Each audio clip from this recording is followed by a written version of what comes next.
ዜማ ወጥበብ ዜማ ወጥበብ ቤተ ክርስቲያን ባሕረ ጥበባት ቤተ ክርስቲያን ባሕረ ጥበባት እንቆቅልሽ አንቺ ምድር ባበው ፍኖት በጽድቅ አገር በነቢያት የትንቢት ቃል የሰማነው እንዲነገር በሐዋርያት የስብከት ድምፅ የታወጀው እንዲነገር ትውፊት ነውና ጨዋታው በስንፍቻ ያልተረታው ወርቅ ነውና እውነታው ድብቅ ቋጠሮ ያልተፈታው ክሰት ሊተዝንቱ ነገር ግለጥልኝ ይህን ነገር። እሺ የአዲስ አበባ ማዕከል መዝሙር ስነ ጽሑፍ ክፍል ውስጥ ያው ስነ ጽሑፍ ክፍል ለብቻ ሆኖ አገልግሎት መስጠት የጀመረው ከ1998 ዓመተ ምህረት ጀምሮ ነው። በተለይ ከኪነ ጥበባዊ ስራዎች አንጻር ኦርቶዶክሳዊ መልእክቶችን ለማስተላለፍ በሰሌዳ መጤት የተጀመረ ስራ ነው። ቀስ በቀስ ደግሞ እያደገ ወደ መድረኮችና ወደ ሶሻል ሚዲያውም ወደ ቴሌቪዥኑም በሂደት መጥቷል ማለት ነውና የክፍሉ እንቅስቃሴዎች ከሞላ ጎደል በጥቂት ወንድሞች ተጀምሮ እየሰፋ የመጣበት ሁኔታ ነው ያለው። ክፍላችን እንግዲህ እንቅስቃሴው የስነ ጽሑፋዊ የሆኑ ተውኔት፣ መነባነብ፣ ግጥሞች እንደዚህ የሆኑትን የስነ ጽሑፍ ውጤቶችን በተለያዩ መድረኮች የሚያቀርብ እንዲሁም ደግሞ ለክፍላችን በቋሚነት የሚሰራቸው የተለያዩ የአርቶስ ስራዎች ይኖራሉ። የኛ ክፍል ልጆችም እንዲሁም ከሌላ ክፍል የሚመጡ ከግቢ ጉባኤ ከሰንበት ትምህርት ቤት የሚመጡ ጽሁፎችን አርቶስ በመስጠት ስነ ጽሁፉ የበለጠ እንዲያድግ እንዲጠናከር የሚያደርገው ተጽዕኖ አለ።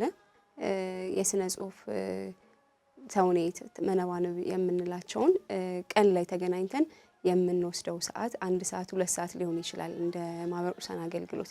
ያ ደግሞ ለኛ አመቺ አልሆነምና ያው አንድ ግጥሞችን ስንገመግም የሚወስድብን ጊዜያቶች ይኖራሉ፣ ሰዓታቶች ይወስዱብናልና ያን ስለሆነ ጊዜ ስላልበቃን ወደ አዳር አምጥተነዋል። በሳምንት ማክሰኞ በፊት የነበረው አርብ ነበረ። ካለው የማህበረ ቅዱሳን አገልግሎት የቦታ መጣበብ ሌሎችም አገልግሎቶች ስለሚያድሩ በገናዎች ሌሎችም የመዝሙር ክፍሎችም ስለሚያድሩ ያለውን መጣበብ ተጽዕኖ እንዳይፈጥርብን ወደ ማክሰኞ አምጥተነዋል። አሁን ላይ በቋሚነት የምናድረው ማክሰኞ አዳር ላይ ከሰንበት ትምህርት ቤትም ከግቢ ጉባኤያቶችም ከነበሩት አባልም ተደባልቆ ይመጣሉ ማለት ነው። የበፊት አባላቶች ደግሞ ሀገር ውስጥም ከውጭም ያሉትን ለማሳተፍ ኦንላይን የጀመርናቸው እንቅስቃሴዎች አሉ። ኦንላይን አገልግሎት የጀመርንበት እዚሁ እንዳሉ እንዲሳተፉ ያደረግንበት ምክንያት በትዳር ምክንያት ከኛ የራቁ ወንድም እህቶቻችን ቤታቸው ሆነው እንዲከታተሉ አርቶትም እንዲሰጡ ባለው ነገር ላይ ከሀገር ውጭ ያሉትም እንደዚሁ ቤተሳይዳ ላይ የስነ ጽሁፍ መርሃ ግብራችን ግሩፕ አለ። እዛ ላይ መጀመሪያ ቀድመን ጽሁፉን እንለቃለን። ያን አይተው አስተያየት አርቶታቸውን ይሰጣሉ ማለት ነው። ያላቸውም ጽሁፍ ካለ ደግሞ ያቀርባሉ። መልካም እንግዲህ ክፍላችን በዋናነት ስነ ጽሁፍ ክፍል ይባላል።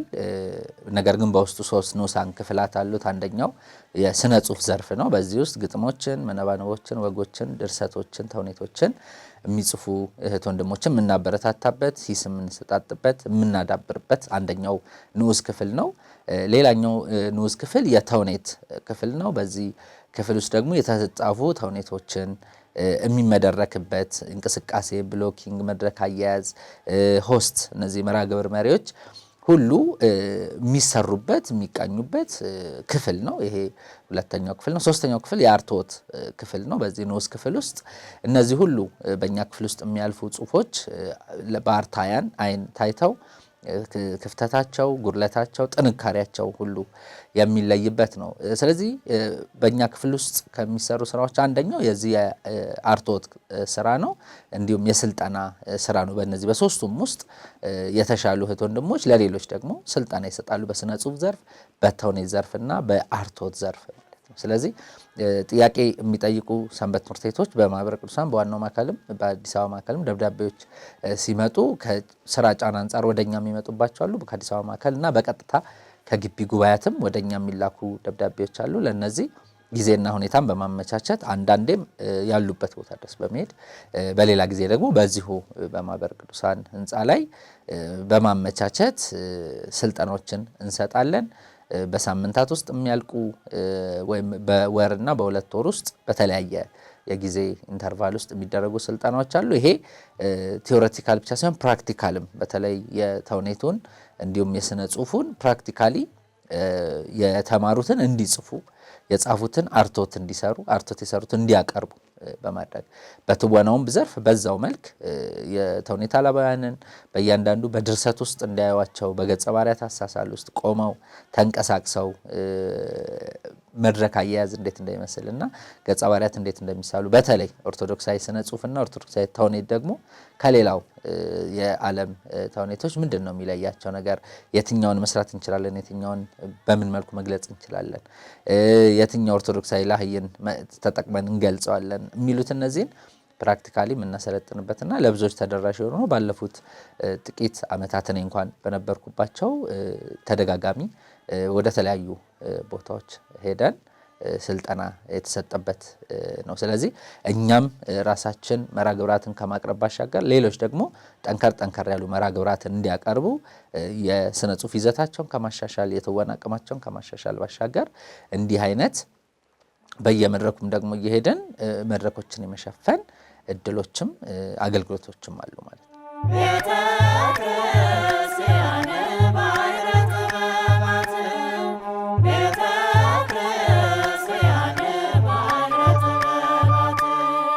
መልካም እንግዲህ በእንተ ቅዱሳን የኪነ ጥበብ መርሐ ግብር 2005 ዓመተ ምህረት ላይ የተጀመረ ነው። እንግዲህ መነሻው በዛ ክፍል የነበሩ ወንድምቶች የማትጊያ የመገናኛ መርሐ ግብር ነው እሳቤው መነሻው።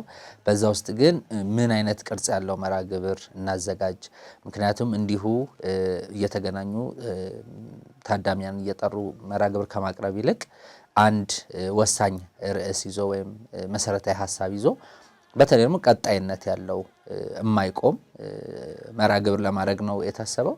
በሰዓቱ በነበሩ ወንድምና እህቶች እንግዲህ በጊዜው በዛን ዘመን ብዙ ቅዱሳን ቢታወቁም በስንክሳሩም በገድላት ድርሳናትም ኢትዮጵያውያን ቅዱሳን ግን በቁጥር የሚያውቋቸው የሚታወቁት ብዛታቸው ትንሽ ነበርና ከዛ አንጻር እንደ ኢትዮጵያዊ ናቸው የሚባሉ ቅዱሳንም በብዙዎች አይምሮ ውስጥ ስለነበር ይህንን ያልተነካ ሀሳብ ያልታየ ርዕስ በማንሳት መርሐ ግብራቱን እነሱን በመዘከር በማስተዋወቅ ቃል ኪዳናቸውን በማሳሰብ ነው የታሰበው። ከዚህ አንጻር በተለይ ቅዱሳን አበውና እማት ገድላቸው በገዳማቸው ብቻ ተወስኖ የሚቀርበት ለመላው ኢትዮጵያውያን ተደራሽ ያልሆነበት ነው። እንግዲህ ኦርቶዶክሳዊ አስተምህሮን ስናየው ክርስቲያን ሀገር የለውም ሀገራችን በሰማይ ነው እንዳለ ማለት ነው። ነገር ግን በዚሁ በቅርባችን ያሉ ቅዱሳንን አለማወቃችን ከነሱ ገድል ቃል ኪዳን ከመጠቀም ባሻገር ለትውልዱ የሚያስተላልፉት መልእክት አለ። ቅድስና እንደ ሰማይ የራቀ እንደ ደመና የረቀቀ አይደለም፣ ለሁሉ የተሰጠ ነው። ቅዱስ ጳውሎስን በዕብራውያን 7 ላይ እንደተናገረው ዋኖቻችሁን ምሰሉ ይለናል። ስለዚህ በሕይወት በኑሮ በመልክዓ ምድር የቀረቡንን ቅዱሳን ባወቅናቸው ቁጥር እኛም ለዛ ሕይወት የተገባ እድል እንደተሰጠን እናውቅበታለንና ከዚህ አንጻር ለኢትዮጵያን ቅዱሳንን የማስተዋወቅ ዓላማ ሰንቆ የተነሳ ነው በእንተ ቅዱሳት መርሐ ግብር። ለዚህም መነሻ በኢትዮጵያዊ ቄርሎስ የተባለውን አባ ጊዮርጊስ ዘጋስጫን ከማንሳት የተጀመረው ታላቅ ቅዱስ ኢትዮጵያዊ ቅዱስ በዘመኑም በስነ ጥበብ በኪነ ጥበቡም በጻፋቸውም መጻሕፍት የታወቀ ታላቅ ቅዱስ አባት ነውና ክፍሉ የኪነ ጥበብ ክፍል የስነ ጽሁፍ ክፍል እንደመሆኑ መጠን ቅዱስ ያሬድ ለዜማ እንደምናነሳው ሁሉ አባ ጊዮርጊስ ዘጋስጫን ለድርሰት ለጽሁፍ እናነሳቸዋልና በአባ ጊዮርጊስ ዘጋስጫ ተጀምሯል። ሲጀመር በዓመት 4 ጊዜ ለማድረግ የተጀመረ ነው። በየ3 ወሩ አንድ ቅዱስ ለምእመናኑ ለታዳሚያኑ በአጠቃላይ ለክፍሉም አባላት በሚገርም ሁኔታ የክፍሉም አባላት እየተማረን እያወቅናቸው ከቃል ኪዳናቸው የተጠቀመን ስለሆነ የምንመጣው በዚህ መልኩ ተጀምሮ ከጊዜ በኋላ ደግሞ በተለይ ገርላቸውን ማግኘት ገዳማቸውን ማግኘት ሲርቅ ሲከብድ መረጃዎች መሰብሰብ እየከበደ ሲመጣ በዓመት 3 ጊዜ የማድረግ ነገሮች ነበሩ ወደ ቅርብ ዓመታት።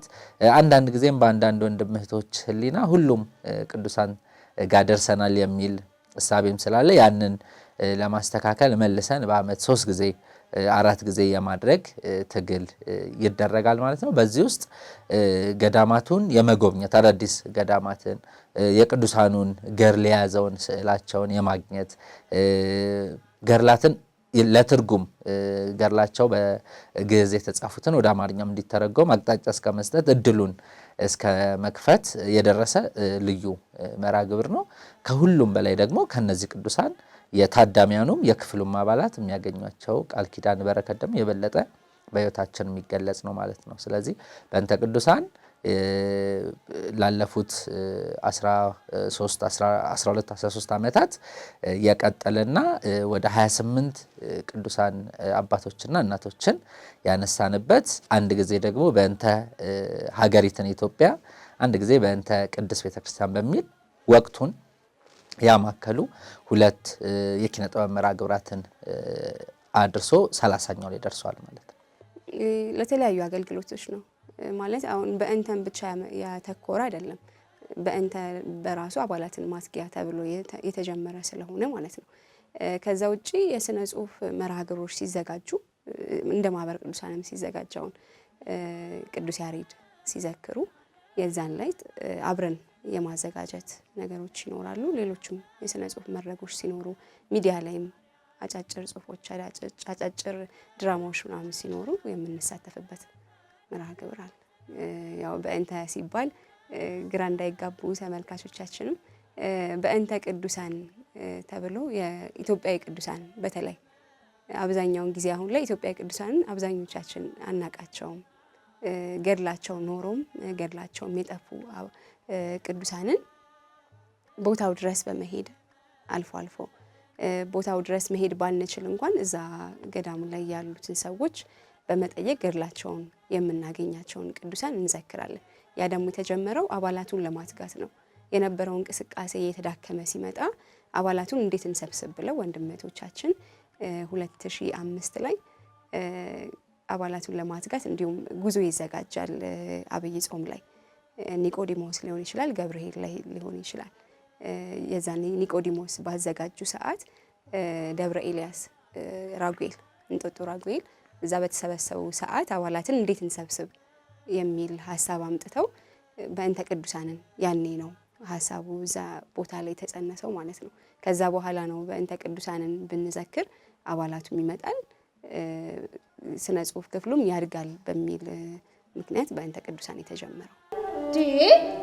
አይጨቅጭቁኝ ባኮ ብዙ ስራ አለብኝ። በእንቶ ፈንቶ ንግርት ዝም ብላ ያክሙኝ። ያለቀምኩት ሽሮ ያሰጣሁት ምስር እኔ ነው የሚጠብቀኝ። ታውት የእርሶን ነገር ታውት። መልካም እንግዲህ እግዚአብሔር በፈቀደ መጠን ዋናው ዓላማም ይሄ ነው። እንደ ቦታው ርቀት እንደ መገኘቱና እዚህ ጋር ክፍሉ ላይ ያሉ እህት ወንድሞች እንዳለን መረጃውን የመሰብሰብ አቅም እስከ ገዳማቱ የመሄድ ቢቻል ጉዞዎችን አዘጋጅተው የተሄዱባቸው ገዳማት አሉ። ልዑካን የተላኩባቸው ገዳማት አሉ። እንደገና ደግሞ እዛ ያሉ አባቶችን በሚገኙ የመገናኛ መንገዶች በመገናኘት ወደ አዲስ አበባ ገድሉን ይዘው እንዲመጡ ያደረግንባቸው ስዕላቱን ይዘው እንዲመጡ ያደረግንባቸው አጋጣሚዎች አሉና በተቻለ መጠን ከፕራይመሪ ሶርስ ወይም የመረጃው ምንጭ ከዋናው እንዲሆን ጥረት ይደረጋል። ከስንክሳሩ ከገድላቱ ተናቦ በትክክል በቅድስና ደረጃ ቅድስት ቤተክርስቲያን የተቀበለቻቸው አባቶች እንዲሆኑ እነዚህ ሁሉ በኤዲቶሪያልም አርቶት ይሰራበታል። እኛም መሄድ ባለብን መጠን ሄደን ነው እነዚህን መጽሐፍት አስመርምረን ቅዱሳኑ የምንዘክረው። ምንጮቻችንም እነዚህ ገዳማት ናቸው። በተለይ እኛም በመንፈሳዊ ሕይወታችን እንደ አንድ ኦርቶዶክሳዊ ክርስቲያን ገዳማትን የመጎብኘትና ከገዳማቱ በረከት የማግኘት የቅዱስ ባኮስን የሌሎችንም አባቶችና እናቶች በረከት ሽተን እንሄዳለንና በዚህ አጋጣሚ ሁሉ የሰማናቸውን አዳዲስ ቅዱሳን ስሞች ይዞ በመምጣት መረጃውን በማድረስ ገድላቸውን በማፈላለግ እንግዲህ እስከ ኤርትራ ድረስ ቅዱስ አባ ፊልጶስ ዘደብረ ቢዘንን እዛ ያሉ ወንድሞችን እህቶችን ሁሉ በማናገር ገድላቸውን ለማግኘት ጥረት ሲደረግ አስታውሳለሁና በተቻለ መጠን በዛ ይኬዳል። ሳይቻል ሲቀር ደግሞ ባሉት አማራጮች ሁሉ ግን ትክክለኛውን መረጃ ለመሰብሰብና ያንን አባት ያችን ቅድስት ደግሞ ለማስተዋወቅ ጥረት ይደረጋል ማለት ነው። እሺ ያው በእንተ ቅዱሳን ሲጀመር ከዛም በኋላ ዓላማው ምንድነው? ወጣቱ አሁን ላይ በተለይ ያሉ ከቅዱሳን አንስትም ከቅዱሳን አበውም የምንማረው በደንብ ዜና ገድላቸው እጅግ በጣም የሚያስተምረን ቅዱሳን በሕግም ለምንኖር በምንኩስናውም ያው ሁለት መንገድ ነው ያለው። በሁለቱም ለሚኖሩ እጅግ በጣም የሚያስተምር ሕይወት ያላቸው ቅዱሳን አንስትንም ቅዱሳን አበውንም እንድንዘክር ሆኗል። ከነሱ በደንብ ሕይወታቸውን አብነት አድርገን የነ ወለተ ጴጥሮስን ክርስቶስ ሳምራን በትዳር ሕይወት ይኖሩ የነበረ ከዛ በኋላ ራሳቸውን ለክርስቶስ ሙሽራ አድርገው የኖሩ እናቶቻችን ከነሱ በግላችን ብዙ የተማርነው ከነሱ አርአያ አድርገን የወሰድነው ለሕይወታችንም አብነት የምናደርጋቸው አሉ። ወጣቱ የነሱን ፈለግ እንዲከተል ክርስትና ሕይወት ምን መምሰል አለበት፣ በትዳርም በምንኩስናውም እንዴት መሄድ አለብን የሚለውን ከቅዱሳኑ የበለጠ ትምህርት እንድንወስድ ነው ዋናው ዓላማ።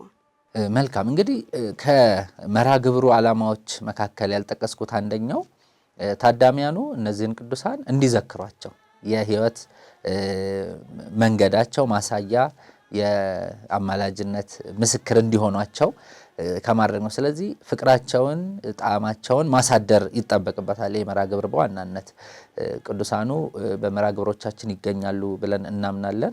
ቅዱስ እግዚአብሔርን ጨምረን ቅዱሳኑን ሁሉ ስንጠራ ያ በዕለቱ የምንዘክረው ቅዱስም በቦታው ይገኛል ብለን እናምናለን። ስለዚህ ከሱ የምናገኘው በረከት አለ።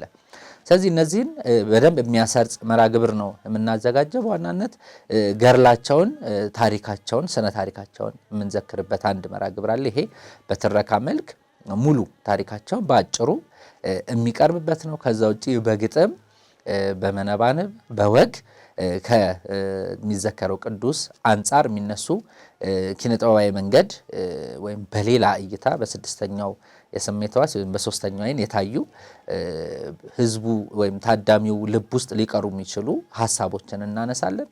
ከዛ ውጪ በተጋባዥ መምህር ደግሞ የዛን ቅዱስ ገድል ሕይወቱን ተሞክሮን በቅድስት ቤተክርስቲያን በኢትዮጵያ ያለውን ተጽዕኖና በዚህ በምንኩስና ሕይወት ሊሆን ይችላል፣ በሕግ ሊሆን ይችላል። በዛ ሕይወት ውስጥ ምንድነው የምናገኘው ትምህርት፣ አራያነቱ፣ ምስክርነቱ እንዴት ነው የሚለውን በተጋባዥ መምህራን እናቀርባለን ማለት ነው። ከዛ ውጪ ዝማሬዎች ይኖራሉ፣ ቅኔ መወድሶች ይቀርባሉ።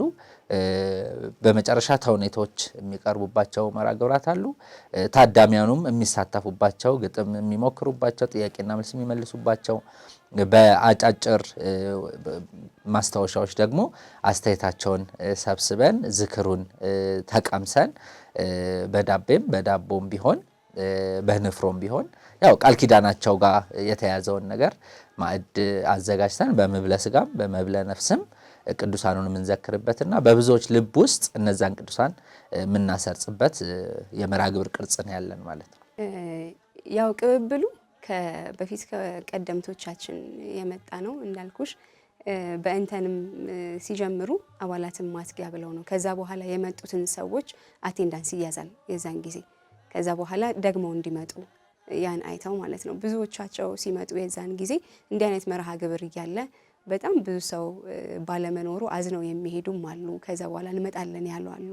እኛም ደግሞ እኔም ከ6 ኪሎ ግቢ ጉባኤ ነው ግቢ ተማሪ እያለሁ የተቀላቀልኩት ይሄን ክፍልና የተለያዩ ከሰንበት ትምህርት ቤትም ከሌሎችም ክፍላቶች ከተለያዩ ሰንበት ትምህርት ቤት ከግቢ ጉባኤ የተቀላቀሉ አሉና ቅብብሎሹ በዚህ መልክ ነው። ስንመጣም በጣም ጥሩ በሆነ አቀባበል ይቀበሉናል። ከዛም በኋላ ጽሁፎቻችንን አይተው ግቢ ስንጽፍ የነበረው አጻጻፍና አሁን ላይ ከመጣን በኋላ እኔ በራሴ የምጽፋቸው ጽሁፎች እጅግ በጣም እንዲለዩ ሆኗል እና በደንብ ጥሩ እንድንጽፍ የተሻለ ትወና ላይም መነባንቡ ላይም መድረክ አያያዝ ላይ በደንብ በተለይ ይሄ መድረክ ላይ ቆሞ የመናገር ማለት ስንመጣ ወንድመቶችም ሲመጡ የነበረው መድረክ ላይ ሆኖ ወጥቶ የመናገር ችሎታችን ራሱ በዚህ ልክ አልነበረም። ለጽሁፎች ያለን ጥንቃቄ መንፈሳዊ ጽሁፎች እንግዲህ ሲጻፉ በጣም ጥንቃቄ ይፈልጋል። እንደ ዓለማዊ ጽሁፍ አይደለም፣ እንደመጣልን አንጽፍም። ቃላት አጠቃቀማችንም እንዲለይ ሆኗል እና ቅብብሎሹ በዚህ መልክ ነው። ማህበራዊ ህይወታችን ላይ ደግሞ ወንድም እህቶቻችን አራስ ቤት ባሉበት ሰዓት ሲወልዱ ሄዶ የመጠየቅ ልምድ በደስታም በሀዘንም የምንገናኝበት ነው። በተለይ ከሌላው ክፍል እንደ ማህበረ ቅዱሳን የኛ ማህበራዊ ህይወታችን በጣም ጥብቅ ነውና ይሄ ምን ሆኖ ቀረ የሚለው ነገር በተለይ ለምን ቀረ የሚለው ነገር ይፈልጋል። በምን ምክንያት እንደቀረ ሄደንም ቦታው ድረስ ማናገር ውጭም ማግኘት የግል ህይወታችን ራሱ እርስ በርስ ያለን የግል ህይወት በጣም የጠበቀ ነው። ኢትዮጵያ አንቺ ምድር ማማ የጊዮን እመቤት ነሽ የበረከት ማማ የአምላክ ልዩ ገጸ በረከት ስጦታንሽ የእናቱ ርስት የንግስት ሳባ ቤት የእምነት ማሳያ የሰለሞን ዘር ክፋይ የጥበብ ማደጊያ። በእንተ ቅዱሳን ሲዘጋጅ እንግዲህ እዚሁ ማዕከላችን ላይ አብዛኛውን ጊዜ የሚዘጋጀው አንድ ጊዜ ቅርስና ጥናት ምርምር ወተን እዚህ ያዘጋጀንበታለን። እንዲሁም ደግሞ ሰንበት ትምህርት ቤት ተደራሽ እናርግ ብለንም ቦሌ ሚካኤልም ሄደን እናውቃለን። እንግዲህ የነበረው ሁኔታ እዛ ቦታ ድረስ ሄደን ማለት ቅስቀሳም በደንብ ተደርጎ ነበር። ነገር ግን የነበረው አባላት በጣም ውስን በመሆኑ ወደ ማህበረ ቅዱሳን እንዲመለስ ሆኗል። ከዛ በኋላ ደግሞ ማህበረ ቅዱሳን ላይ ግብረ መልሱም ያለው አስተያየት የሚሰጡን ያው ብዙ ጊዜ ሰው አነሰ ነው።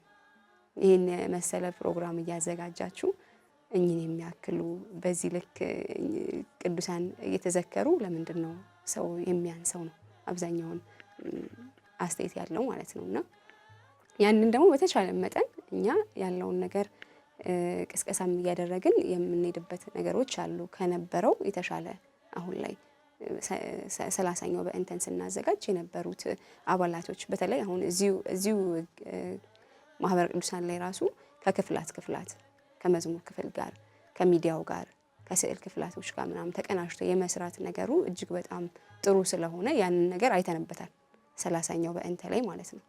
ከሌሎች ሰንበት ትምህርት ቤት ጋር አብሮ የመስራት ያሉት አባላቶች ሰንበት ትምህርት ቤታቸው ጋር ለመሄድ ወይ ደግሞ ለማምጣት የሚያደርጉት እንቅስቃሴ አለ። ለምሳሌ ያሉት አባላቶች ደብረ አሚን ያሉ ከደብረ አሚን ያሉትን ሰንበት ትምህርት ቤቶች ይዞ የመምጣት ተውኔቱ ላይም ሌሎቹ ላይም እንዲሳተፉ ቅዱስ ቂርቆስ እኔም በበኩሌ ያለኝን ወንድመቶቻችን እንዲመጡ የማድረግ ነገሮች አሉ። ሌሎችም ሰንበት ትምህርት ቤት ያሉ እኛ ክፍል ያሉት ከዛም ውጪ ደግሞ ያሉትን ሰንበት ትምህርት ደብዳቤ በመላክ በተለይ በእንተ ስናዘጋጅ ደብዳቤ በመላክ መተው እንዲጋበዙልን እንደገና ስልጠናዎችም ወስደው እኛ ጋር እንዲቀሩ ሲባል ያው መተው ሰልጥነው ተደራሽነቱ ወደ ታች ወርደው ደግሞ ሰንበት ትምህርት ቤታቸውን እንዲያገለግሉ ነው። እኛ ጋር መተው እንዲቀሩ ብቻ ሳይሆን ማለት ነው። እንደዚህ አይነት እንቅስቃሴዎች አሉ ከሰንበት ትምህርት ቤት ጋር።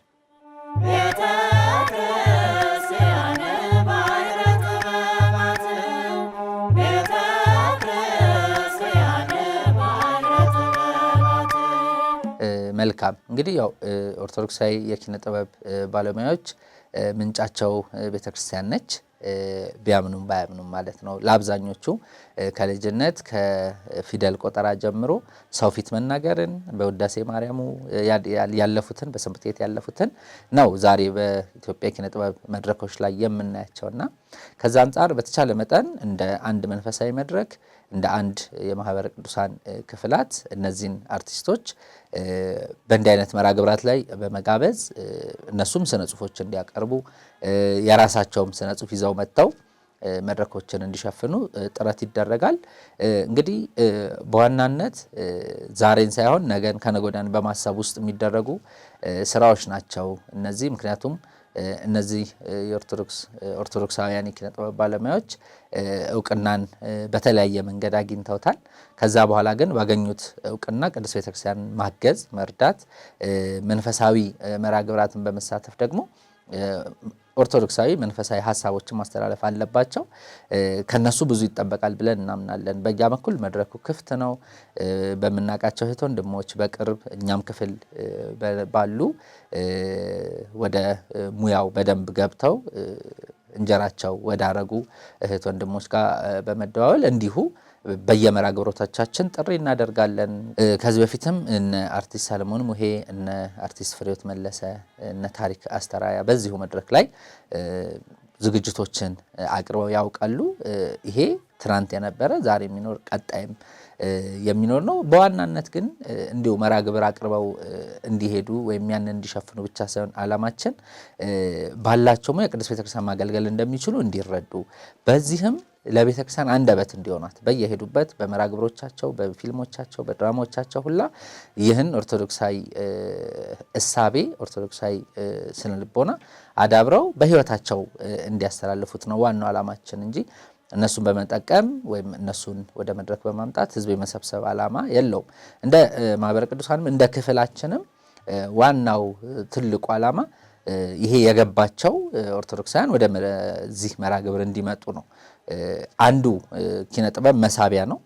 በዛ ውስጥ ደግሞ ልክ እንደ ቅዱስ ዮሐንስ አፈወርቅ የመጣ ሁሉ አይማርም፣ መማር በሁለቱም ነው፣ ምህረትም አያገኝም እውቀት የማያገኝም ብለን እናምናለን። ፈቃድ እግዚአብሔር ስለሚፈቅድ ስለዚህ ጥቂት ሰዎችን ቢመጡ እግዚአብሔር ከዛ ውስጥ የራሱን ነፍሳት ይወስዳል።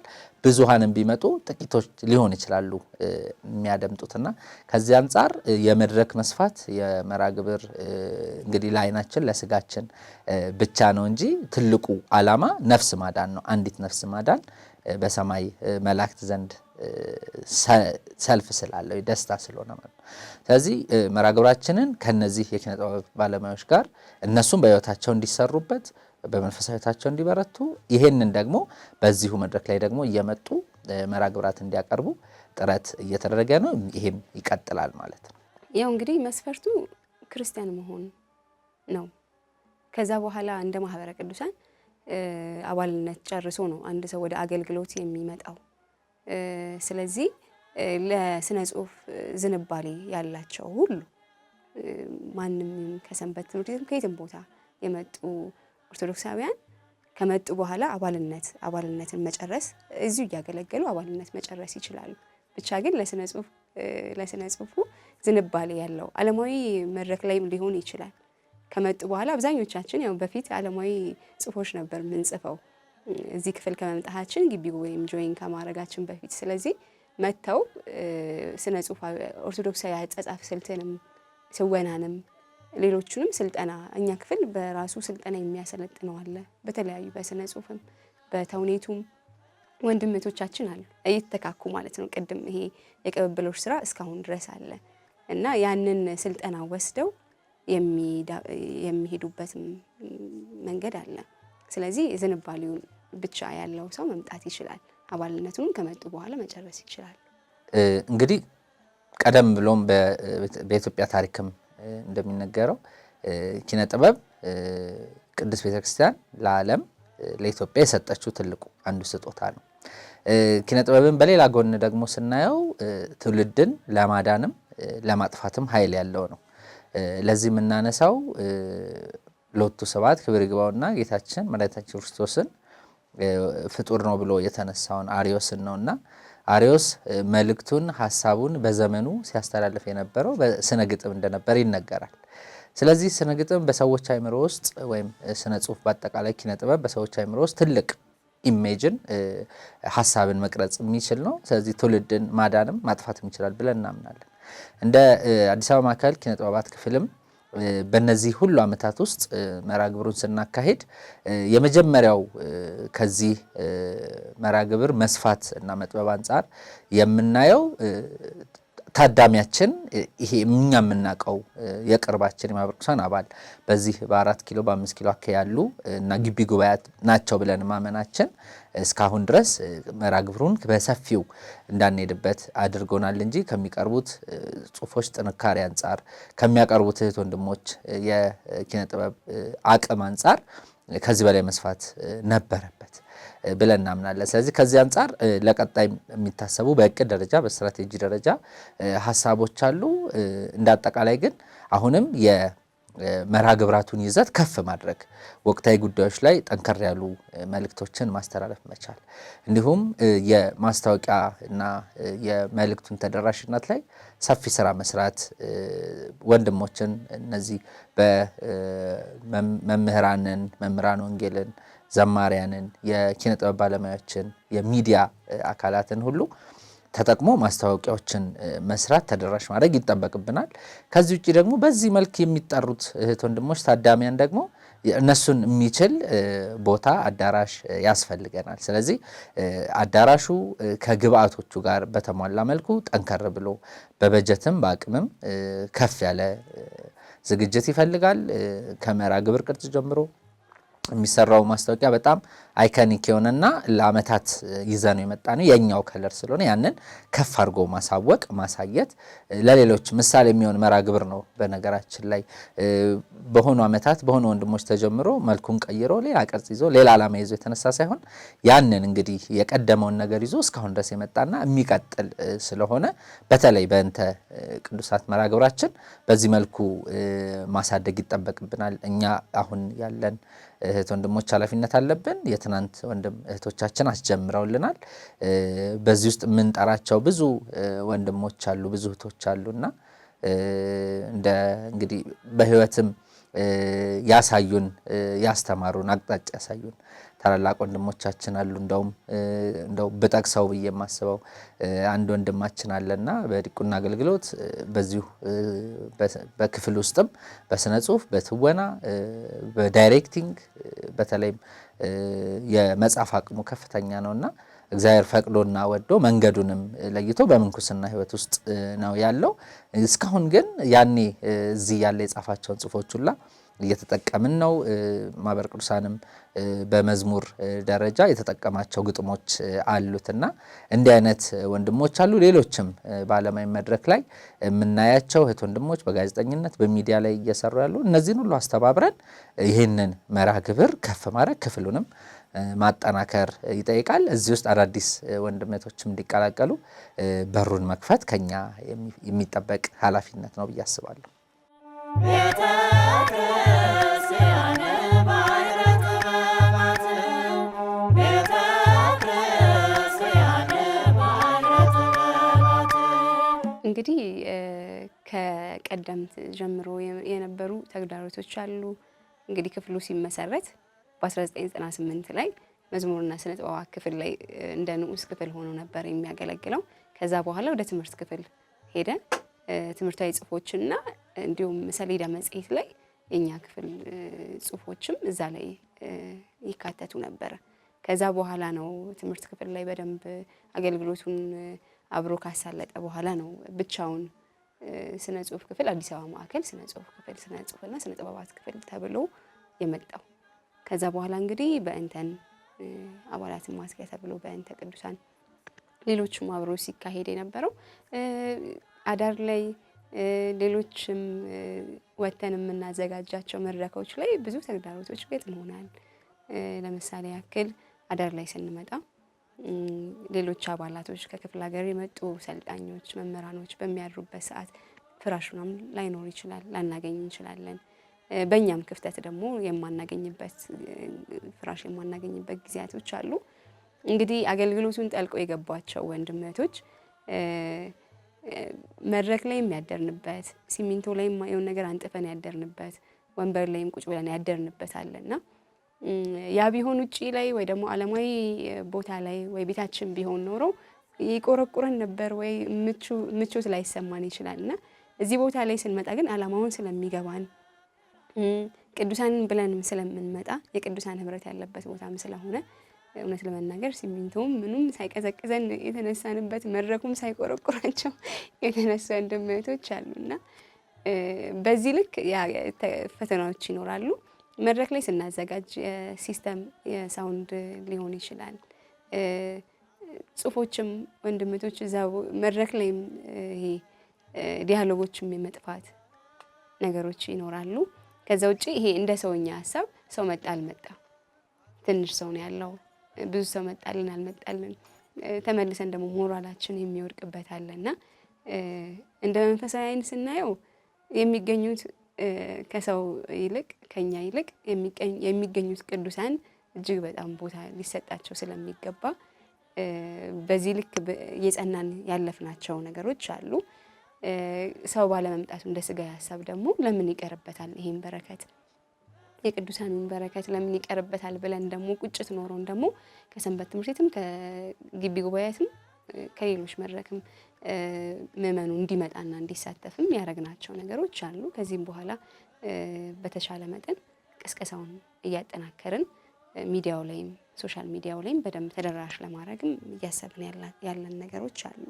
ወደ ሚዲያው ለመውጣት በእንተ ቅዱሳንን ለማስተዋወቅ ደግሞ በተለያዩ ሶሻል ሚዲያ በቲክቶክም፣ ዩቲዩብም፣ ቴሌግራም ላይም፣ ፌስቡክ ላይም፣ ሌሎችም ኢንስታግራም ላይም ተደራሽ ለሰው ተደራሽ እንዲሆን ከዚህ በኋላ ያቀድናቸው እቅዶች አሉ። መዝሙርና ኪነ ጥበባት ክፍል ውስጥ ያለው የሥነ ጽሑፍ ክፍላችን ቀደም ባሉት ዓመታት በአርብ አዳሩ ይታወቅ ነበር። ከኮሮና ከኮቪድ-19 ወደዚህ ደግሞ በክፍላት የአገልግሎት መደራረብ ምክንያት ወደ ማክሰኞ መተን የአዳር መርሃ ግብራችን እየቀጠልን ያለ ነው። እንግዲህ የአዳር መርሃ ግብር ከምሽቱ 2 ሰዓት ጀምሮ ሌሊቱን እንግዲህ አቅም እስከፈቀደ ጽሁፎች እስከ አለቁ ድረስ የምንሄድበት የምንታገልበት ነው። በዛ ውስጥ በዋናነት የጸሎት መርሃ ግብር አለን። ሁሉም ነገር በፈቃድ እግዚአብሔር ነውና ብርታትም አቅምም ጥንካሬ የሚገኘው በጸሎት እንጀምራለን። በወር አንድ ጊዜ ለክፍላችን መነሻ የመጀመሪያውም ተዘካሪ በድርሰትም የምናነሳቸውን አባ ጊዮርጊስ ዘጋስጫን ወር በገባ ለ7 በቀረበው እንዘክራቸዋለን። በቃል ኪዳናቸው ታምነን ገድላቸውን እናነባለን። በየዕለቱም የየዕለቱን ስንክሳር የምናድርበትን ዕለት ማለት ነው እንደግማለን። ከውዳሴ ማርያም ባሻገር ይሄ መጀመሪያው አቅም የሚሰጠን ኃይል የሚሰጠን ብርታት የሚሰጠን እንደው ከሳምንት ሳምንት ተነፋፍቀን እንድንመጣም መሰረት የሚሆነን ጸሎቱ ነው ብዬ አምናለሁ። ከዛ ውጭ ግን በየጊዜው ያው የክፍሉ ተጠሪዎች ይኖራሉ። በጸሐፊና በሰብሳቢ የሚመራ ክፍል ነው። ስለዚህ ከጽህፈት ቤት የሚመጡ አጀንዳዎች ሊኖሩ ይችላሉ። በደብዳቤ የተጠየቁ የስልጠና የመርሃ ግብር ጉዳዮች ሊኖሩ ይችላሉ። እነዚህ ቅድሚያ አግኝተው እንደ አጀንዳ ደግሞ ለውይይት የሚጋበዙ ርዕሶች ካሉ እነዚህን ቀድመን እንጨርሳለን። ከዚያ በኋላ ከተለያዩ ግቢ ጉባኤያት፣ ሰንበት ቤቶች፣ ከግለሰቦች የመዝሙር የመነባንብ ግጥሞች፣ ወጎች፣ ልዩ ልዩ ተውኔቶች ይላኩልናል። እነዚህን አርቶት የምናደርግበት ማስተካከያ የምንሰጥበት አሉ። እዛው በክፍሉ ያሉ እህት ወንድሞች የሚጽፏቸውን ስነ ጽሁፎች የምናዳብርበት ፌስ ቱ ፌስ በፊት ለፊት አስተያየት እየሰጠን ማስተካከያ እንዲደረግ የምናደርግበት፣ አንዳንድ ጊዜ ሪፈር የሚደረጉ ዋቢ መጽሐፍትን ሁላ ገልጸን እስከ መነጋገር የምንደርስባቸው የአርቶት ስራዎች ይሰራሉ። ከዚያ ባሻገር መዝሙር ግጥሞች ሲመጡ አንዳንዶቹን ማስተካከያ በመስጠት የምንመልስበት፣ አንዳንዶቹን ደግሞ ሙሉ ለሙሉ ውድቅ ሲሆኑ ሌላ ከኛው ተጽፈው ደግሞ በእኛው እህት ወንድሞች የተጻፉ የመዝሙር ግጥሞችን የምናበረክትባቸው፣ ይሄ ለሌሎችም ለግቢ ጉባኤያትም ለሰንበት ቤቶችም የምንጠቀምበት አንዱ መንገድ ነው። እንግዲህ የመጣው ስነ ጽሁፍ ብቁ አይደለም ብለን ካመንን በተለይ አጭር ጊዜ ካላቸውና ለማስተካከል ሰፊ ጊዜ ያስፈልጋል ብለን ስናምን ተተኪ ጽሁፎችን የምንሰጥበት አንዱ አግባብ ነው። ሌላው ከበእንተ ባሻገር ሌሎች በቴሌቪዥን በማኅበረ ቅዱሳን ቴሌቪዥንም በዩቲዩቦችም የሚቀረጹ መርሃ ግብራት ካሉ አቅራቢዎቹ ቆመው እንደሚቀረጹ ሆነው መርሃ ግብር የሚያቀርቡበት፣ ከማማተባቸው ጀምሮ የመርሃ ግብር አቀራረባቸውን የምንተችበት፣ አስተያየት የምንሰጥበት፣ የስነ ጽሁፉን ስሜት ራሱ የራሱ ስሜት ስላለው ያንን ስሜት የምናይበት ነው። ከዛ ውጪ አንዳንድ አዳሮች ላይ የስልጠና መንገዶች አሉ።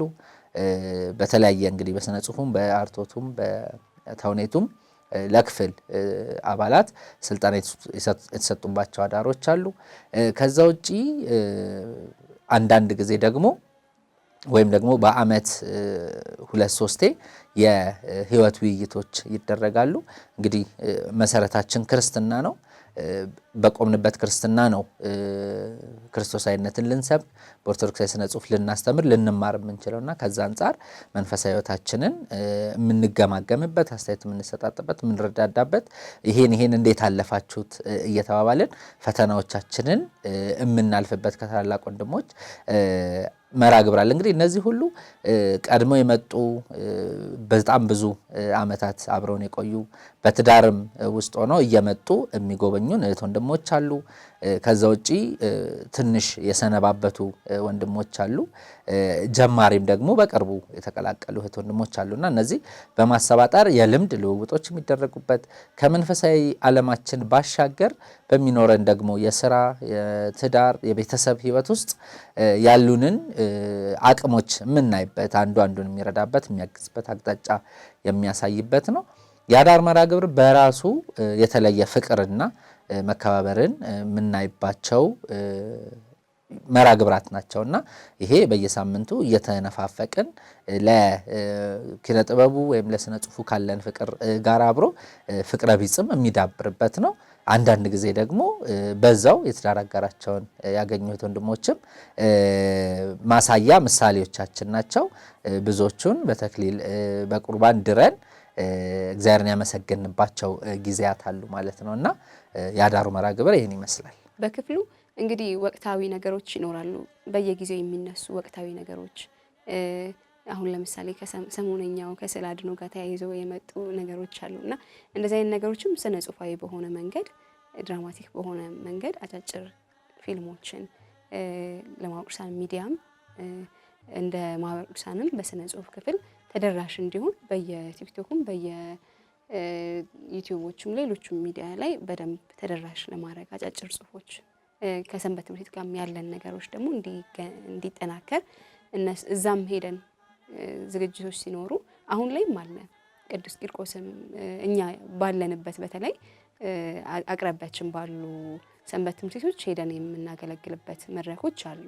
ያንን ለማጠናከር ከነሱ ጋር አብሮ ለመስራት ግቢ ጉባኤቶችም ጽሁፎች ተገምግሞ እንዲቀርብ በየመድረኩ ቅድም እንደተባለው ስነ ጽሁፋዊ ይሄ መንፈሳዊ ጽሁፎችን በደንብ ትኩረት ስለሚፈልጉ ይሄ ሕጸጽና ምንፍቅናም ስለሚያስተላልፉ ካልተጠነቀቅን ያን ነገሮችን በተቻለን መጠን ስልጠና በመስጠት እታች እየወረድን ሰንበት ትምህርት ቤትም ግቢ ጉባኤቶች ላይም ክፍላት ማስተባበሪያዎችም ላይ በመውረድ ስልጠና እየሰጠን በደንብ ለመጠናከር ከኛ የሚጠበቀውን ትውልድ እንዳይወቅሰን ያለውን ነገር ለማጠናከር እየሞከርን ነው። ያቀርናቸው እቅዶች እነዚህ ናቸው። ሳይገባኝ ተረክብሽ እንዲሁ እሳትሽን ላጥፋ። ሃይ በደሌ፣ ሃይ ኃጢአቴ። መልካም እንግዲህ በየመርሃ ግብራቱ አስተያየት እንሰበስባለን። አንድም እንግዲህ መተንፈስ አለባቸው ብለን እናስባለን። ታዳሚያኑ ምን አዩ፣ ምን ተማሩ፣ የትኛውን መርሃ ግብር ወደዱት፣ የትኛው ላይ ጥያቄ ያላቸው፣ ለቀጣይስ ምን እናስተካክል የሚል ጥያቄዎች የያዙ ወረቀቶች ይበተናሉ። እነዚህን ሞልተው ይልኩልናል። ይህንን መርሃ ግብራቱ በተካሄዱ በ15 ቀናት ውስጥ አይተን መርምረን እነዚህን ግብረ መልሶች ኮምፓይል አድርገን ለቀጣይ መርሃ ግብራት ግብዓት እንዲሆኑ እናዘጋጃቸዋልና አብዛኛው እንግዲህ ቅድምም ተደጋግሞ እንደተነሳው ይስፋ መርሃ ግብሩ የሚነሳው ሀሳብ በጣም ጠንካራ ነው።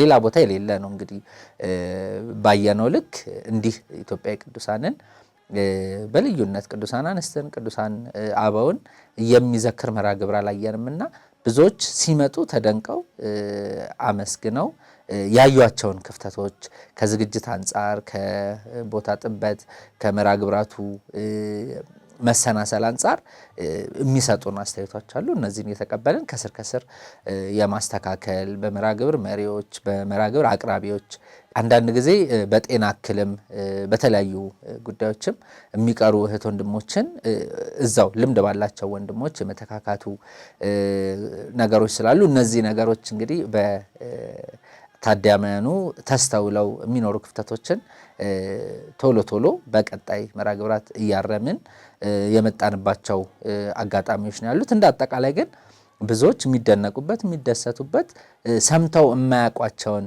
ቅዱሳን የሚተዋወቁበት ከቃል ኪዳናቸው ጋር የሚተሳሰሩበት መርሃ ግብር ነው። ይሄንን በግብረ መልሳቸው ላይ እናገኛለን። እንግዲህ እንዲስተካከሉ የተሰጡንን ደግሞ ከስር ከስር የማስተካከል ጥረቶች እናደርጋለን። ሙከራዎች ባይሳኩም በቀጣይ ደግሞ ሌሎችን ወንድሞችንም እያሳተፍን የተሻለ መርሃ ግብር እንዲሆን እንሞክራለን ማለት ነው። ያ እንግዲህ በቅንጅት አብሮ ያለ መስራትም ነገሮች አሉ። ያም አንድ ድክመት ነው ብዬ አስባለሁ። ሌሎችም በስነ ጽሁፍ እንደዚሁ የተለያዩ በግቢ ወይም በሰንበት ትምህርት ቤትም እንዲሁም ደግሞ አሁን ላይ ተደራሽ በሆነው እንደ ማዕዶት አይደል እነሱ ጋር ይሄ አብሮ መጥቶ ከኛ ጋር እኛም ደግሞ ወደ እነሱ ሄደን አብረን እንስራ የሚለውን ነገር ቅንጅትን ብንፈጥር የበለጠ ሞር ተደራሽ እንዲሆን ያደርገዋል። እንደገና ጽሁፎች እዚህ ጋር ማህበረሰብ ላይ ተገምግሞ ነው የሚወጣው ቅድም እንደተባባል ነው ማለት ነው። ይሄ ማለት ዓለማዊ መድረክ ላይ የምናቀርባቸው ጽሁፎችና መንፈሳዊ መድረክ ላይ የምናቀርባቸው ጽሁፎች በጣም በመለያየቱ ምክንያት እዚህ ጋር በበጎ ተርጉሞት የሚቀር አለ። አይ ደግሞ በጣም ይሄ መቀየር የማይፈልግ ደግሞ ጥሎም የሚወጣ አለ። አንድ ያ ነው ተግዳሮት የሚፈጥርብን ብዬ አስባለሁ። ከዛ ውጪ እኛ ጋር ፖስት ስናረግ የሰው ምስሎች ምናምን ብዙ ፖስት አናረግም። አርቲስቶች እንደዚህ ተገኙ እንትና ተገኘ ምናምን አንልም። ትኩረታችን ቅዱሳኑ ላይ ነው። በእንተ አቡነ እጨጌ ዮሐንስን እንዘክራለን ካልን አቡነ እጨጌ ዮሐንስን ስላድኖ እና ደግሞ ይሄ ብራና የምትመስል አለች ያቺን ጽሁፍ ነው 30ኛው በእንተ አቡነ እጨጌ ዮሐንስ ኢቨን ስላድኗቸውም ማንለጥፍበት እንትን አለና ምናልባት ሰው ከዛም ሊሆን ይችላል ባነር ላይ እንደው እኔ በበኩሌም የምደግፈው አይደለም። ባነር ላይ የኛን ፎቶ ሰቅሎ ይሄ ሰው ይመጣል ሳይሆን እግዚአብሔር ይገኝበታል፣ ያ መድረክ ቅዱሳኑ ይገኙበታልና ስለ ቅዱሳኑ ብለን አሁን በእንተ ስሟ ለማርያም ተብሎ ስለ እመቤታችን ብለን እንደምንሰጠው በእንተ ቅዱሳን በእንተ አቡነ እጨጌ ዮሐንስ ስንል አቡነ እጨጌ ዮሐንስን ብለን መምጣት መቻል እኔ እንዲያድግም የምፈልገው እኔ በግሌ የግሌ አስተያየት ነው። ያንን ብለን መምጣት ምንችል ከሆነ ምክንያቱም ይሄ ዘመን አመጣሽ ነው፣ ከጊዜ በኋላ ይመጣ ነው። በፊት ያልነበረም አባቶቻችን ያወረሱን እንትና ሰባኪ ስለሚገኝ እገሌ ሰባኪ ስለሚገኝ ብለን ሳይሆን እግዚአብሔርን ብለን መምጣት ብንችል ብዬ አስባለሁ እንደግል እና ከዚህ በኋላ ያሉትን ደግሞ በመነጋገር በፍቅር አብሮ ተገናኝቶ ውጪም ካሉት ጋር አብረን ብንሰራ እመክራለሁ። ቤተ ክርስቲያን ባሕረ ጥበባት ቤተ ክርስቲያን ባሕረ ጥበባት።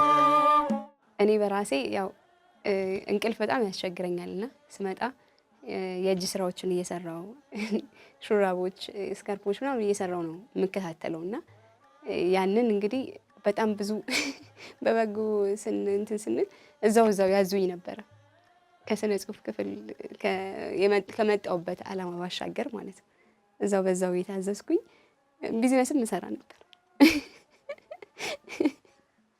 በዚህ በእጅ ስራው ማለት ነውና ከዛ ውጪ ደግሞ አንድ አጋጣሚ ምንድነው ስነ ጽሁፍ ግቢ ጉባኤ ከምጽፈው ቅድም ካነሳ ነው ጋር ተያያዥ ስለሆነ ግቢ ጉባኤ ከምጽፈው ይሄ ስሜት ብቻ ነበር የዓለማዊ ጽሁፎችን ጽፍ ስለነበር በፊት ማለት ነው ትምህርት ቤት እያለሁ። ከዛ ግቢ ስንገባ ስነ ጽሁፍ ምንድነው ኦርቶዶክሳዊ ወይ ደግሞ መንፈሳዊ ጽሁፎች ጻፉ ሲባል ያው ግጥም የሚገጥም ሰው አያቅተውም በሚል ተንካሻ ምክንያት የጻፍኳቸው ርዕሱን ማስታወሳለሁ ልቅርብ የሚል ለኢየሱስ ክርስቶስ የተጻፈ ግጥም እንደምናነብ ነበርና ግቢ ጉባኤ ላይ ጉዞ መርሃ ግብር አዘጋጅተን ነው አይ ቲንክ ወደ አቡነ አባ ተክለ ሃይማኖት ደብረ ሊባኖስ ነበር ሄድ ነው አስታውሳለሁ። እዛ ላይ የቀረበ መነባንብ ነበረች ልቅርብህ የሚል እና እዛ ላይ እንግዲህ በጣም ብዙ ሰው ሰምቶኛል፣ ብዙ ሰው አልቅሷል። እኔም እንባ እየተናነቀኝ ነበር ያቀረብኩት ግጥሙን እና ማህበረሰብ ይዤው ስመጣ ግን ጽሁፉ ልቅርብህ ማለት ኢየሱስ ክርስቶስን ነው። ልቅርብህ እንደዚህ ስምክን ከማጠፋ እንደዚህ ከማደርግ ቤት ተቀምጬ እንደዚህ እያረኩኝ ነው። እኔ በበጎ ተርጉም የሆነ የዛኔ ስሜት ብቻ ስለነበር እውነት ለመናገር ያም ብቻ ይበቃል ብዬ ስለማስብ ከዛ እዚህ መጥቼ ግን አርቶስ ሲደረግ እያንዳንዷ ፊደሎች ለኢየሱስ ክርስቶስ መቀጸል የሌለበት ማለት ኢየሱስ ክርስቶስን እኛ ቤተክርስቲያን ኦርቶዶክስ ተዋሕዶ ቤተክርስቲያን መጠራው አጠራር አለ አይደለ? ጌታ ኢየሱስ ክርስቶስ ተብሎ እንደሚጠራው እንደገና ደግሞ እኛ መብት የለንም ኢየሱስ ክርስቶስን ልቅርብ ወይ ደግሞ አልሆነህም የማለት እኛ ራሳችን የኛ አይደለም የሚሉ ብዙ አስተያየቶች ሰጥተውኝ ይሄ ኮርስም ቁጭ ብሎ እንደመማር ነው ለኔ። መባል የለበትም ቅዱሳን እንደዚህ መባል የለባቸውም፣ ኢየሱስ ክርስቶስ እንደዚህ መባል እንደዚህ አይነት ቅጽያ አያስፈልግም። ያ ማለት ዓለማዊ ጽሑፎች ከመጻፍ ዘሎ መንፈሳዊ ጽሑፎች መጻፍ እንደማይቻል ነው የተረዳው ስለኔ ማለት ነውና እንደውም አንድ ወንድሜ በጣም ተገምግሞ በየመስመሩ እጸጽ ስለነበረው ይሄ ግጥም አይን ይቅርብሽ ብሎኛል። ርዕሱም ልቅርብ ነው ግጥሙም ቢቀርብሽ ብሎኛል አንድ ወንድማችንና ያንን ገጠመኝ ያረሰውም አስቆኛልም በጣም አስተምሮኛልም እውነት ለመናገር። ከዛ በኋላ የሚጻፉ ጽፎችም እኔ ጋር የምጽፋቸው ጽፎች እጅግ በጣም ጥንቃቄ የሞላበት ነው። መድረክ ላይ ስናቀርብ ስቲል አሁንም ጥንቃቄያችን የሚጎልበት ጊዜ ያለው ወንድምቶቻችን ስቲል የምንታረምበት አሁን ባለንበት እኔ እንደራሴ ስነ ጽሁፍ ክፍል ላይ አሁንም ተማሪ ነኝ። ገጣሚ ተብሎ ወጥቶ በመድረክም በጽሁፍም መጠራት ያለብኝ አይመስለኝም። ገና ነኝ እየተማርኩ ነውና እዚህ ስንመጣ ሁሌ ተማሪ ሆነን ነው አገልግሎቱ ላይ ሁሌ ተገልጋይ ሆነን ነው የተገለገልን ያቺን መናፈቃትን መንግስተ ሰማያት ለመውረስ እስከሆነ ድረስ ማለት ነው። መልካም እንግዲህ ይሄ የአዳር መርሃ ግብር በአካል ለሚገኙ ወንድም እህቶች ተደራሽ ነው። በተለይ በትዳር በኑሮ በስራ ከሀገር የሚወጡ በሀገር ውስጥም ሆነው ከአዲስ አበባ ውጭ ሆነው እንዲሁም በዚሁ በአዲስ አበባም ሆነው ነገር ግን ከትዳር ከልጅ ከቤተሰብ አንጻር መገኘት ለማይችሉ እህት ወንድሞች የቴሌግራም የቪዲዮ ኮል ኦንላይን ስርጭት እናደርጋለን። ከጸሎቱ ጀምሮ ሁሉም መርሃ ግብራት በኦንላይን ለሚገኙ ወንድሞች ተደራሽ ይሆናል። ይሄ ብዙዎች ናፍቆታቸውን የሚወጡበት ከሀገር ውጭ ያሉትም እግዚአብሔር የሚያመሰግኑበት ሀሳባቸውን ሼር የሚያደርጉበት ትናንት እንዴት ነበረ እኛ ያልነበርንባቸውን ዓመታት እያስታወሱ ፈተናዎችን እንዴት እንዳለፉ የምንመካከርበት ነው።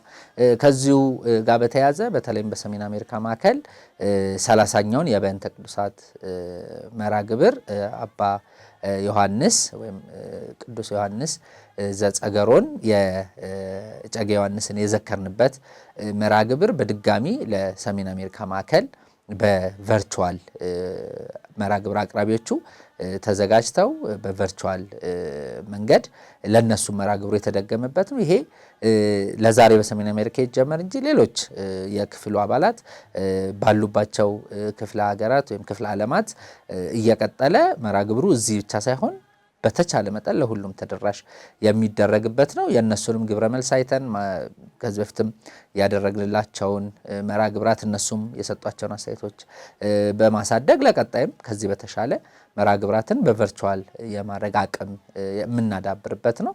ይሄም የአዳሩ አንዱ ክፍል ነው ማለት ነው።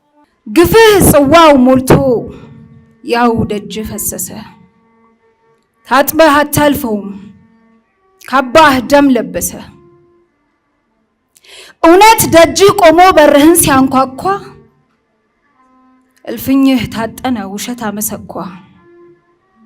ሐቅንቅ ስትባል እያለ ስቅስቅ፣ የተስፋ ጭላንጭል በስቅታ መሃል ያኑራል አንድ ስንቅ። ህቅ ስቅ ለእውነት ለሐቅ ለማተብ ነው ከውሸት መራቅ። ያንገት ጌጡ አይደል አልማዝ አይደለም ወርቅ። እንግዲህ በምስሉ ላይ እንደምትመለከቱት የበእንተ ቅዱሳት መርሃ ግብር የማስታወቂያው ዲዛይን ይሄ ነው። እንግዲህ ቢጫው ብራና ከመጀመሪያው የበእንተ አባ ጊዮርጊስ ዘጋስጫ ጀምሮ እስከ 30ኛው እጨጌ ዮሐንስ ዘጸገሮ ድረስ የተጠቀምንበት ነው። ለወደፊትም የሚቀጥል ነው። እንግዲህ ብራናውን ስናይ ቀድመን የምናስበው ኢትዮጵያዊውን እሳቤ ነው። ምክንያቱም ቅድስት ቤተክርስቲያን ብራናን ዳምጣ ቀለም በጥብጣ ለሀገር ታሪክን ለትውልድ ያቆየች ቅድስት ቤተክርስቲያን ያለችንና ሁሌ ይሄን ማስታወቂያ ባየን ቁጥር ሌሎችም ታዳሚያን እህት ወንድሞች እንዲያስቡት የምንፈልገው ኢትዮጵያዊ እሳቤን ኦርቶዶክሳዊ ማንነትን ከሀገር ጋር እንድናስተሳስረው ነው። የምናስባቸው ቅዱሳን ኢትዮጵያ እንደመሆናቸው ስማቸው ማስታወቂያቸው በሙሉ ኢትዮጵያዊ መልክ ባለው ገጽ ወይም ባክግራውንድ እንዲገለጽ ከማሰብ የተጀመረ ነው። ይሄ ለቀጣይም አብሮ የሚሄድ የክፍሉ ወይም የበእንተ ቅዱሳን መገለጫ አይከን ነው ወይም ምልክት ሆኖ ይቀጥላል ማለት ነው። እንግዲህ በክፍሉ ያሰብናቸው ነገሮች አሉ። ቅድም እንደተናገርኳቸው ለሁሉም ተደራሽ ማድረግ በተለይ በእንተ ቅዱሳንን ሁሉም ሰው ሁሉም ጋር እንዲዳረስ የምናደርጋቸው ነገሮች ይኖራሉ። በዩቲዩብም በሌሎችም ሶሻል ሚዲያ ለመውጣት ያን ደግሞ በአዲስ አበባ ማዕከል ስር ሆነን የምናስተላልፈው ይሆናል። ዜማው ጥበብ ከእናንተ ጋር ወጣቱ በተለይ ኦርቶዶክሳዊ ጽሑፎችም ዓለማዊ ግጥሞችንም የሚጽፉ ዝንባሌ ያላቸው ለስነ ጽሑፍ እባካችሁ ኑ ነው ምለው። ታተርፉበታላችሁ። ለስጋም ለነፍስም የሚሆን ክፍል ነው እና ያሉትን ደግሞ እንዲጸኑ ነው ማስተላልፈው።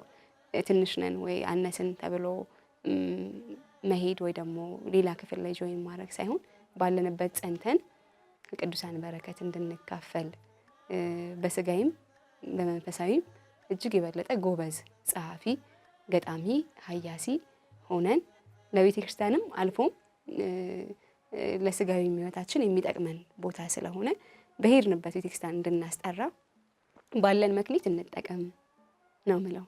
መልካም እንግዲህ የማህበረ ቅዱሳን አገልግሎት በመላው ዓለም ተደራሽ አገልግሎት ነው። ሁላችንም ልንሳተፍበት የሚገባ ከሰንበት ትምህርት ቤት ከግቢ ጉባኤያት ጋር አብሮ የሚሰናሰል መርሃ ግብር ያለበት አገልግሎት ነው። ስለዚህ ሁላችንም የማህበሩን እንቅስቃሴ ማገዝ አለብን ብለን እናምናለን። እኛም ደግሞ እንደ አዲስ አበባ ማዕከል የመዝሙርና ኪነ ጥበባት ክፍል የስነ ጽሁፍ ክፍል እንቅስቃሴ ጸጋው ያላችሁ ወንድም እህቶች በዚህ የክፍል አገልግሎት ውስጥ በቅርብ በአካል እንዲሁም በርቀትም ቢሆን ማገልገል እንደምትችሉ በዚሁ ማሳወቅ እወዳለሁ። በአካል መገኘት የምትችሉ በማህበረ ቅዱሳን ህንፃ መታችሁ ቤተ አብርሃም አለ 4ኛ ፎቅ ላይ እዛ በመመዝገብ ለአባላት የሚሰጠውን የአባልነት ቅጽ በመሙላት ስልጠናውን በመውሰድ ወደኛ ክፍል መቀላቀል ትችላላችሁ። በርቀት ያላችሁም በስልክ በመደወል በቴሌግራም በሌሎች የመገናኛ መንገዶች ስልክ ቁጥሩ ከታች ይገለጻል። ደውሎ በማናገር አባል መሆን ትችላላችሁ። ጽሁፎቻችሁን መላክ፣ ማስገምገም፣ አስተያየቶች መስጠት፣ መቀበል ትችላላችሁ። በዚህ መልክ አገልግሎቱን ተደራሽ እንድናደርግ እንጠይቃለን። ከዚህ ባሻገር በዚሁ ክፍል የነበራችሁ እህት ወንድሞች በያላችሁበት ይህንን ክፍል አገልግሎት እንዳትተውት፣ የቀደመ ፍቅራቸው እንዳትተው በዚሁ አጋጣሚ መግለጽ እፈልጋለሁ። ዛሬ ያለን እህት ወንድሞች እግዚአብሔር በሰጠን መጠን አቅምና ጸጋ እየተፍጨረጨርን የክፍሉን አገልግሎት ለማስቀጠል እየሞከርን የእናንተ ድጋፍ ያስፈልገናል። አዳዲሶች ብቻ ሳይሆን ነባሮችም ወደ ክፍሉ አገልግሎት እንድትመጡ የታሰቡ ሀሳቦች፣ የተጀመሩ ጅማሬዎች መጨረሻ እንዲደርሱ መጀመሪያ ሳይሆን ፍጻሜ ሆነውና የሚጠበቀው በዚህ መጠን የክፍሉ አገልግሎት ከፍ እንዲል በዚህ መልኩ አደራ መስጠት እፈልጋለሁ። ከዛ ውጪ ሁላችሁም ኦርቶዶክሳውያን ለዚህ አገልግሎት በተቻለ መጠን በጸሎትም የቅዱሳኑን በረከት መታችሁ እንድትካፈሉ ማስታወቂያውም በዚሁ በማህበረ ቅዱሳን ቴሌቪዥን በዜማው ጥበብ የዩቲዩብ ቻናል ስለሚተላለፉ ማስታወቂያዎችን በመከታተል መታችሁ መርሃ ግብራቶቹን እንድትታደሙ አደራ ማለት እፈልጋለሁ። እግዚአብሔር ይስጥልኝ።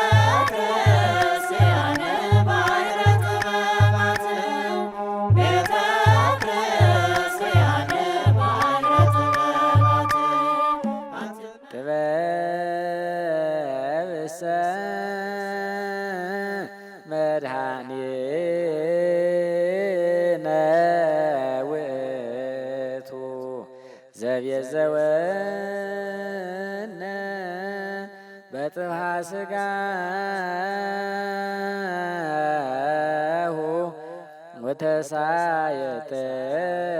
ወተሳየጠነ በንዝሐተ ደሙ ወሃደየ